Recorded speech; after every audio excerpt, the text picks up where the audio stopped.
तमाम खबरें दिखाएंगे आपको देश दुनिया की राजनीति की, खेल की, क्राइम और अपराध की सभी छोटी बड़ी खबरें।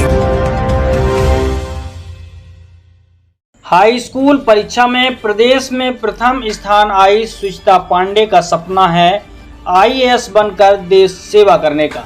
सतना जिले के मैहर निवासी अतिथि शिक्षक सत्यनारायण पांडे की बेटी सुचिता पांडे ने पूरे प्रदेश में 10वीं की परीक्षा परिणाम में पहला स्थान प्राप्त किया है। सुचिता ने 500 में से 496 अंक प्राप्त कर अपने जिले व बिंद का नाम रोशन किया है। बता दें कि सुचिता के पिता सत्यनारायण पांडे अतिथि शिक्षक हैं व उनकी मां रुक्मणी पांडे प्राइवेट विद्यालय की शिक्षिका हैं।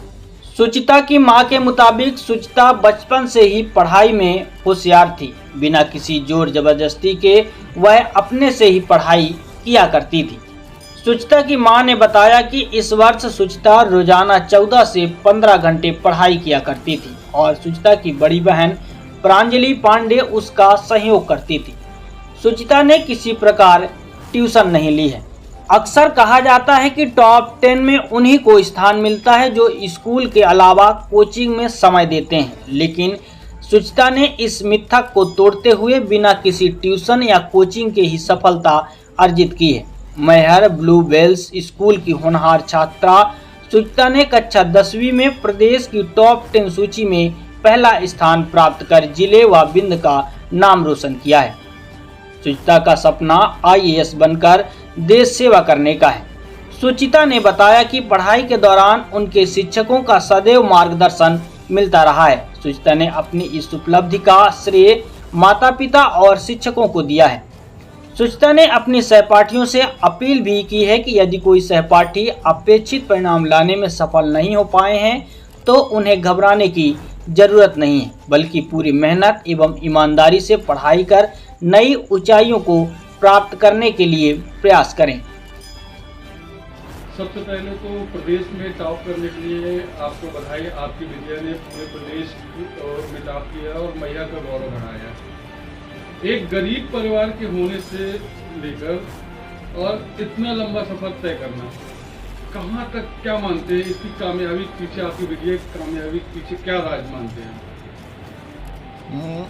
असल में ये बात आपने सही कही कि सफ़र हमारा थोड़ा सा आड़ा टेढ़ा है, रास्ता कठिन है, पर बेटियों के हौसले बुलंद हैं और हमारी दोनों बेटियां प्रांजलि और सुचिता पढ़ाई के लिए समर्पित हैं।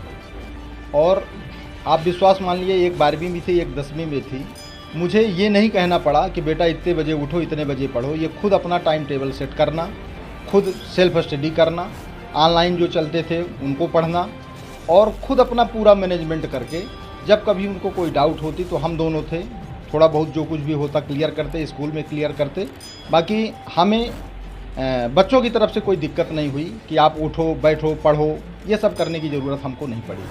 जैसे कि एक मेरा छोटा सा शहर है, कस्बा है, और इस कस्बे से एक ऐसी प्रतिभा का निखार होकर बाहर आना, इस पे दोनों की मेहनत है कि बच्चों की मेहनत? अब देखिए, असल में मेहनत तो मूल रूप से उन्हीं की है, पर निश्चित है चूँकि अभिभावक होने के नाते हमारी जो जिम्मेदारी थी उस जिम्मेदारी का हमने निर्वहन किया।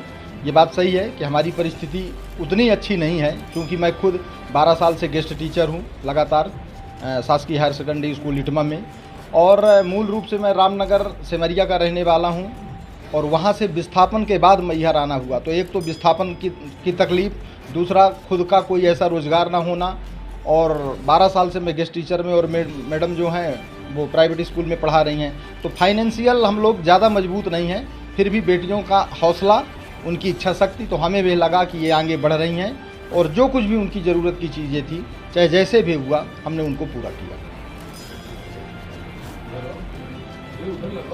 में जब बचपन में छोटे में ही थोड़ा सा देखना पड़ा है, बाकी कोई भी कुछ भी बताने की जरूरत नहीं पड़ी, क्योंकि वो मेरे से ज़्यादा इंटेलिजेंट है, समझदार हैं। बच्चे जैसे पढ़ते थे तो कभी रात ज़्यादा हो जाती थी जी, तो आप कैसे उनके साथ ट्रीट करती थी? अब मैं झूठ तो नहीं बोलूँगी कि मैं क्या की, वो लोग अपना रात में दोनों बहन साथ में बैठ के पढ़ती थी, जो भी था तो एक दूसरे से ही शेयर करती थी। मेरी ज़रूरत नहीं पड़ी है, मैं नहीं आती थी। क्या आपने मोटिवेशन किया था? हाँ, मोटिवेशन की है कि मतलब आगे बढ़ोगे, तुम लोग करोगे, और आज जो ये परिणाम है वो सब आपके सामने है। पढ़ाई के साथ साथ मुझे MBBS करना है, डॉक्टर बनना है और उसका एम्बिशन है IAS ऑफिसर बनना।